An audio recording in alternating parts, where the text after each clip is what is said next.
وہ اس کے پاس آتا پسٹل اس سے پکڑتے ہوئے مسکراتا ہوا بولا، سجائے رکھتے ہیں جو ہنسی پر چہرے کی کرن، نہ جانے روح میں کتنے شگاف رکھتے ہیں۔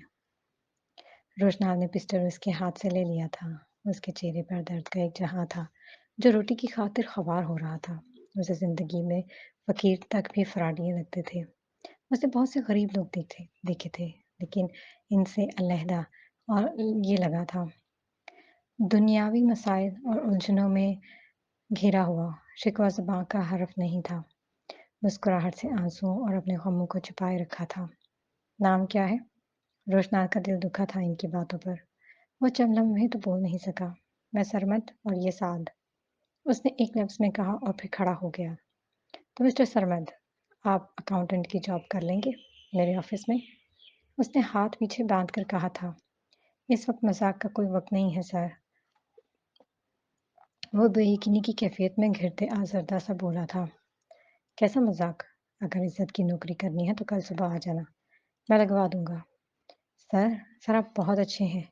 وہ یہ کہتا فرحت جذبات سے اس کے گلے لگا تھا جب اس کے جیب میں پڑا موبائل تھر تھرانے لگا تھا۔ فون اٹھاؤ۔ وہ عرفان دورانی کا نمبر دیکھتا غصے سے کھول اٹھا۔ سر، وہ شخص ہمیں مروا دے گا۔ وہ فون پیچھے کرتا اب سہلا تھا۔ میں سنبھال لوں گا اس بات کو، ادھر دو مجھے۔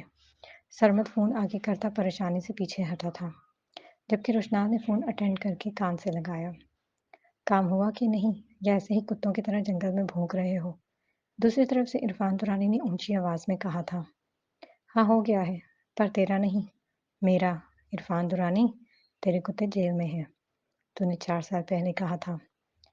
2 ٹکے کے وکیل، تیرا صرف نام اونچا ہے۔